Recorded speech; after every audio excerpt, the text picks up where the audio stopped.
Yeah. Rohan Jagdeesh sir, VIT Vellore Leo Club welcomes you. Rohan Jagdeesh sir, a distinguished member of the Indian Police Officer IPS from the 2018 Karnataka cadre, exudes a remarkable blend of academic excellence and a profound dedication to public service. He proudly holds a prestigious degree from the University Law College at Bangalore University, encompassing a comprehensive educational background in BA LLB and economics honors. His illustrious journey ascended to greater heights when the triumph in the UPSC Civil Services examination, securing an impressive rank of 224. His current role as as the assistant commissioner of police in Bangalore City Police underscores his dedication to maintaining law and order while serving the community. Beyond his official duties, Rohan generously shares his wisdom and insights with the wider public through the active participation in online forums and blogs, primarily focused on UPSC exam preparation.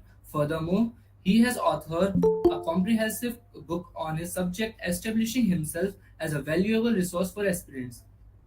We are privileged and honored to welcome such an eminent personality to grace us with his wisdom and experiences during his enlightening session. Sir, can you share something about your decision to pursue the UPSC exam after completing your law degree? What motivated you to shift in this career goals? Good evening to all of you all at the Leo Club. It's a great privilege and honor to be talking to all of you all. Some of the brightest and the smartest minds in the country go to your college. A lot of my friends are from there, and I know exactly how good you guys are. So it's a great honor. So answering your question, Rishabh, each of us has a motivation to write the exam, because as you guys know, it's perhaps one of the toughest exams in the country. When you look at it, you also look at other important exams like the JEE or the like the NEET exam, or so on and so forth. So when I was doing my law, I came to closely understand how the system of judicial the judicial system and the police system and the other branches of law work. So it gave me an insight. And then I come from a police family. My father was also in the state police, so I was very keen about getting into this service to do my share for the society, and I guess it motivated me to write the exam. And after two failed attempts, I cracked the exam in the third attempt. So that's my story, long story short.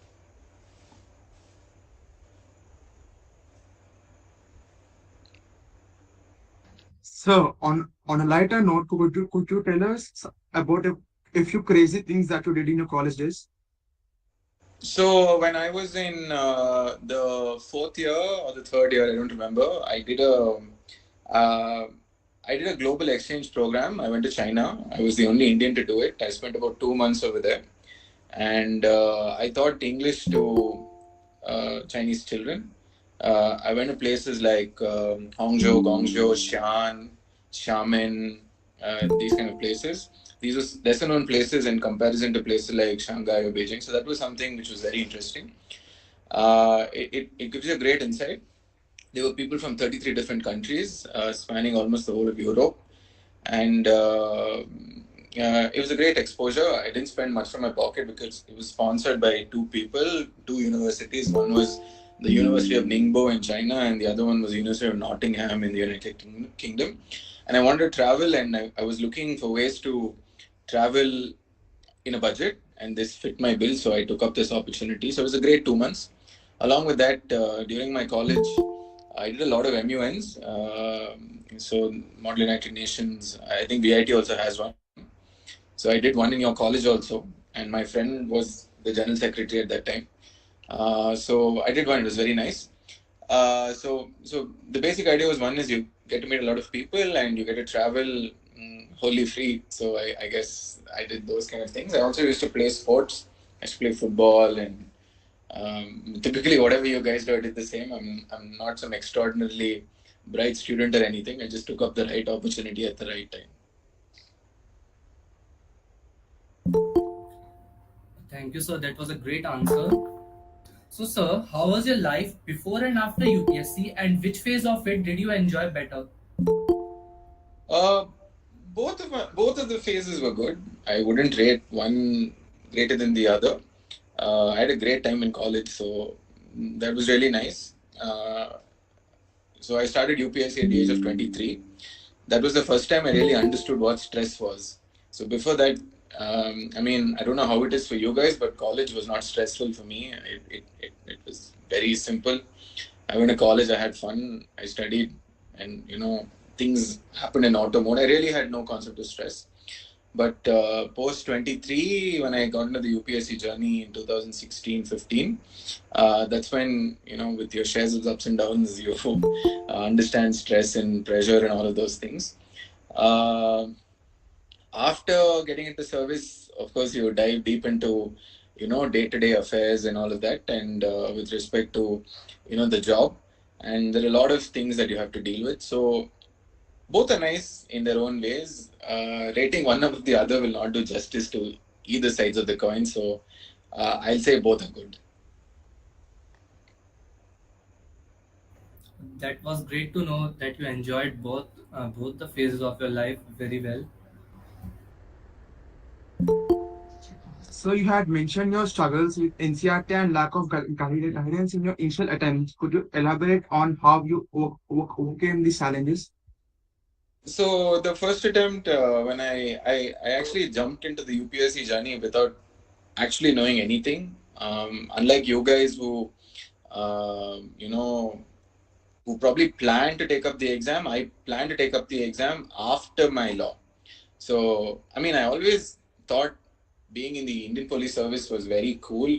So I had thought about it, but I never, looked at it so seriously to understand what was in it. So when I went inside, I was clueless. So I joined coaching. So when I went to coaching, there are people who are much better than you, who've already done some research, done some groundwork, and they have a heads up. So I had to do a lot of catching up. And the problem with this is, when you join, you don't really have a valuable guide. Like it's not just like someone who you meet and say how to study. That's not the right question also when you ask someone, because that's very redundant. It's like meeting perhaps Bill Gates and asking how to develop Microsoft, or like how to develop an operating system. There's no right answer to this question, because it takes hundreds of thousands of steps to make the procedure happen. So I didn't meet the right person. I just went to class. I picked up on the basics, and it gave me an insight of how to do things.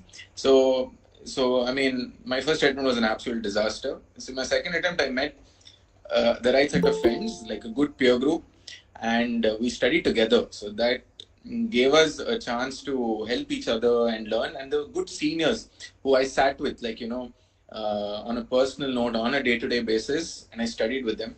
So that helped me understand the exam better. So I guess understanding the NCRTs was the key, and how to do it only came with practice. So I did a lot of test series based on how I did in them. I went back to the NCRTs. So what you get from the book is based on how you understand the questions and the nature of the questions. So that will only happen, with practice and more revision. It's easier said than done, but once you get the hang of it, it becomes like clockwork. That was great to know, sir. Sir, how did your mentor, Mr. Suhas Ram, help you in your UPSC journey, and what were the key lessons you learned from him? So, like I was saying, yeah, see, there was a guy called Suhas. He's also in service right now. He's a couple of years older to me, so we stayed quite close to each other. So I used to really turn to him, and I used to spend a lot of time with him to, gather a lot from him. Along with that, there was another guy called Jagdeesh. He's a very dear friend. He was from IIT Kharagpur, and he was also pursuing his master's in mathematics or something like that from the Indian Institute of Science. So he was exceptional. So we used to sit and discuss all our prelims questions and how to solve them. And both of us cleared prelim together, and then we went to mains. So we used to sit and write answers together. We used to peer evaluation. I used to correct his paper. He used to correct my paper. We used to give each other valuable inputs, and most importantly, we used to keep each other motivated. So it was really nice. Along with this, a couple of other friends also were very good. So when you started, so we started studying with a certain goal for that day. It wasn't an unplanned thing. So this happened in my third attempt. So we went to study to the study room or the library, knowing that this is what we had to do, and if we didn't complete it, we wouldn't come back home. So doing this, you need the right group, because otherwise you lose track, and you don't need a lot of friends. You need the right friends who are properly motivated, because otherwise you'll just get into unnecessary discussion and you'll just brood over stuff and everything. So, so with all of that, they were all of great help, and that's why I'm saying, someone who's as motivated in you, and you should associate yourself to people that know more than you or better than you, because you're only going to learn from them. You're not going to learn from someone who's not even as good as you. So it's just like probably if someone asks you how to play good badminton, you play with someone who's going to defeat you every time, because you will probably want to at one point defeat them. So you'll probably work harder every single time you play that set. So I mean that was my logic. So that's how they helped me. So helping each other and motivating each other is a very important part of life. So it's great to know that you met such people in your life. Yeah. Sir, choosing the right option subject is crucial in UPSC. Could you explain why you switched from law to PSIR and how it impacted on your success? See, the thing is, this question I will not be able to answer really well, because the switch was done without writing mains in law. So I switched it at a time when I thought law was going to be difficult to pursue. And I only picked up law because it was my graduation subject. There was no other reason whatsoever. I hadn't considered how good it did. And I picked it up, like I said, I jumped into coaching in my first attempt. As soon as I picked it up, I picked law because it was a very natural choice for me. And then I began to understand that the questions that come in the exam require a lot of study, and each of the parts of the exam require different subjects of law in the law optional. So I think there was constitution, there was tort, there was contracts law, and almost everything. So basically, what we did in 4 years or 5 years of college came in 2 papers. So then I realized that the volume of the optional is very large, and based on economics, like a cost input ratio, what I would put into the subject may not give me the equal result. So then I looked at Pol Science upon the advice of a few friends and seniors, and that had about a 70% overlap with the general studies paper. So then it was quite an obvious choice, and because I had law background, a large portion of Pol Science also coincides with law. I think it's paper 1 part 2, and along with that, it's very helpful for ethics, because you're doing your Western political thinkers and Indian political thinkers and concepts and everything. It's useful for governance. So I mean, it is the subject that has about 70% overlap with the whole UPSC syllabus. So I picked it up and it worked. Yes, sir, that was great to know. So, what specific study techniques or strategies did you follow for both your GS Journal Studies and PSIR optional preparation? Uh, I didn't have a specific strategy for GS papers. Whatever I studied for prelims was rock solid. It's very easy, and answer writing and all is it comes natural to me. I'm an art student, so all of my exams were 3 hours, and I'd written about 50 papers by the time I finished law. So I didn't have a problem with time. Neither did I have. I never did answer writing, all of that. I only the first time I think I wrote a full length PSIR paper was in the actual exam. I'd not even joined an answer writing course because there was paucity of time. Number one, and I had to complete my PSIR syllabus. So again, I didn't do any specific book for ethics or anything. I was of the firm belief that any ethical word that they use, like for example attitude or etc., doesn't need a definition. You can write your own definition because there is no universal definition to the word attitude. So that was my idea. For PSIR, I just did Shri Rohan Jagadeesh's notes. I just read 4 booklets, and I used to watch a lot of YouTube videos. I think there are certain channels called the School of Life and all of these things which explain concepts. So I'm a naturally curious person, and I pick up on things very easily. Like I don't need to read anything. Like I mean, so I can watch some YouTube videos. I can pick up on things like very interesting anecdotes which someone else would ignore, or it's just about how your mind can comprehend information and put it together, and which helps you present it. So there's no logic to all of this. Your strength is your strength, and my strength is mine. I mean, it worked for me, and that's how I did PSI. There was no other special book. I didn't do any textbooks or anything. I just took the right information. I combined, for every question, I combined all kinds of thoughts, like Indian thought and Western thought, compared them, put them in phrases, gave exams for everything. I was good at IR, so I could pick all things. I could compare current affairs with, ancient Western political thought, or I could compare a current event with Indian political thought. So, I mean, it came natural to me to bridge concepts. So that's how it worked for me. So that was great to know how you managed all the subjects and your time. So, sir, in your advice section, you mentioned not falling prey to false tips and negativity. Could you share an example of a time when you encountered such misinformation and how did you deal with it? On the hindsight, if you ask me now, it's been too long, so I don't remember what kind of misinformation. But one thing I do realize is most of us get swayed by this concept saying that people clear the exam in the first attempt and they're really young, or like it happens really quickly and easily for some people. But I can assure you that they've put in a lot of effort before that first attempt. I don't think it just happened. Maybe someone got really lucky, but 99% of people are not that story, and most people don't share uh, their difficulties with ease compared to the success that they have. So I think you can. I'd rather pick up on a story of someone who cleared the exam in the 4th attempt, or the 3rd, or the 5th, or the 6th, because their struggles will be far more real, because they won't be able to lie about it.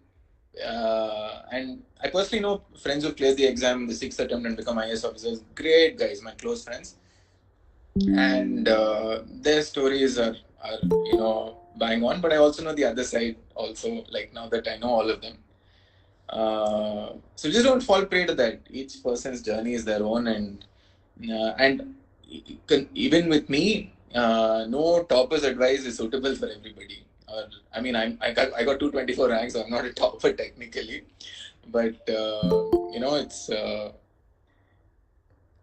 every person's unique, and every person. So, like for example, my strategy may be outdated right now because the exams changed completely, especially prelims. Uh, so I guess there's no right way to do anything, nor wrong way. So if you're doing something and it works for you, great, because once you clear the exam, then that is the right strategy, and that is the information that someone else is going to read. So there's no wrong information at any point, but just don't think that just because someone got 1, 2, 3 rank, or 20 rank or something, that their information is the best. Someone who got even 700 rank would be equal to the first rank. It's just some paper went better and some interview marks changed a little bit. I think 1 mark in the interview is 10 ranks. So, and 1 mark in the mains is 100, and 1 mark in the prelim must be 10,000. I guess So if you're looking at these odds, almost everybody that cleared the exam is equal. So everybody's advice will be unique. So take everything and do what's best for you, and don't fall prey to shortcuts or anything because they don't work. They'll just cut you short. So that was great to know about keeping a positive mindset and not falling in wrong side. So yeah, for the next question. So there are many people who certainly want to do something but hesitate. What would you like to tell them? Uh, I mean, I'm not a preacher, but I guess if you want to do it, you will do it anyway. And if you're hesitating, that means you never wanted to do it to begin with. So if you follow a heart and if that's what you want, you'll do it. It's a short answer, but that's the truth.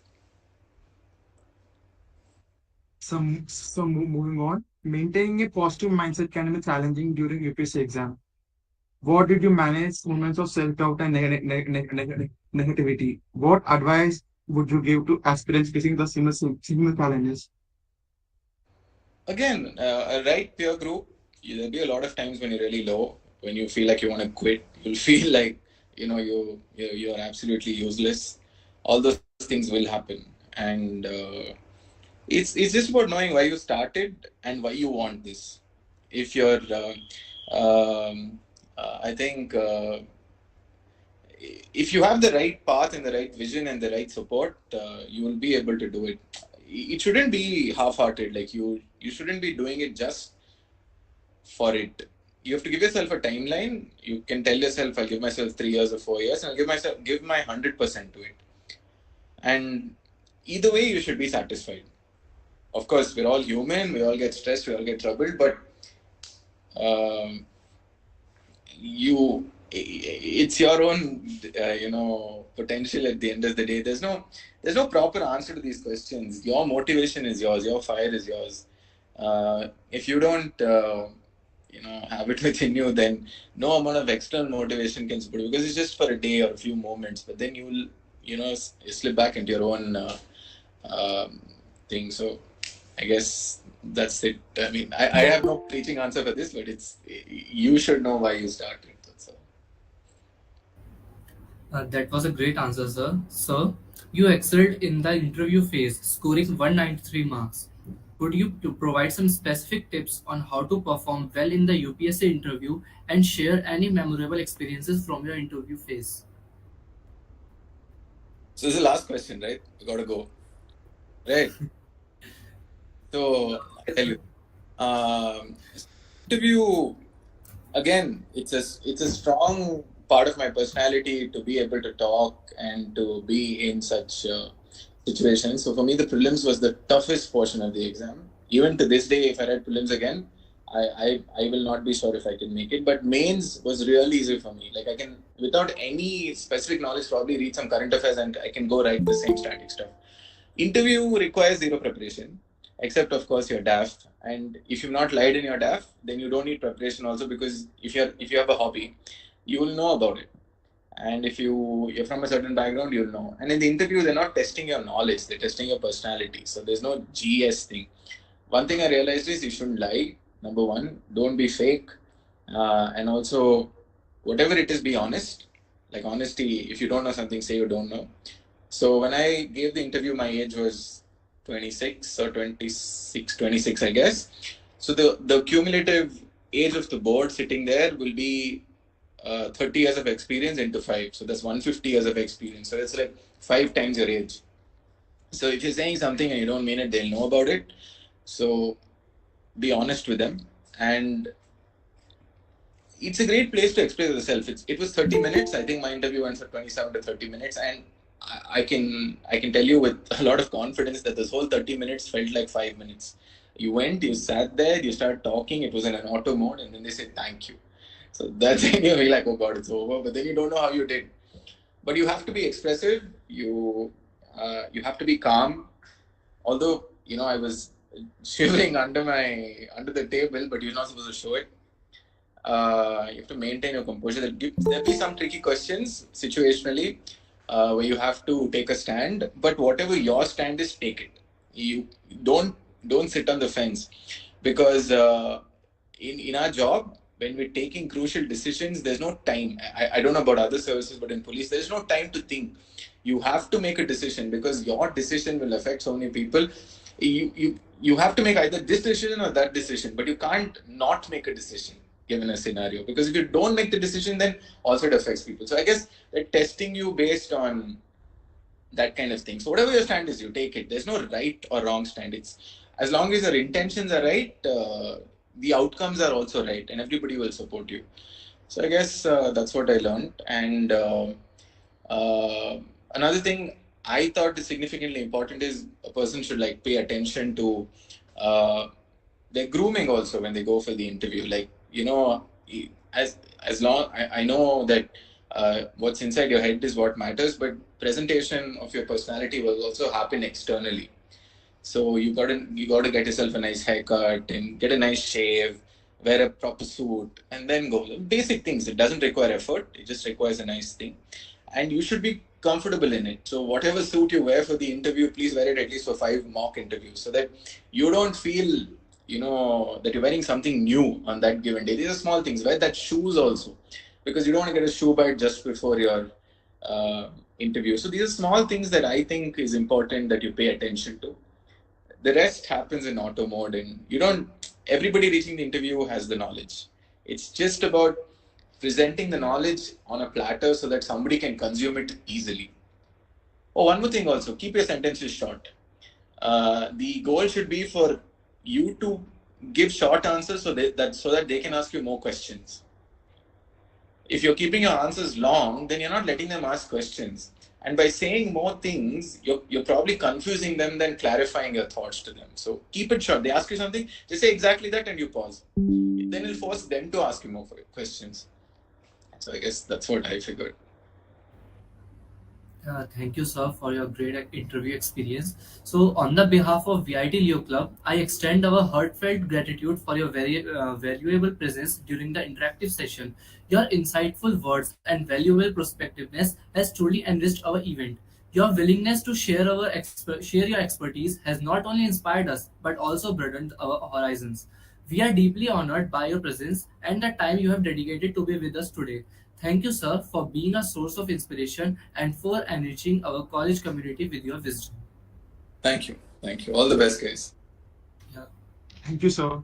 Bye bye. Take Thank care. you so much, sir.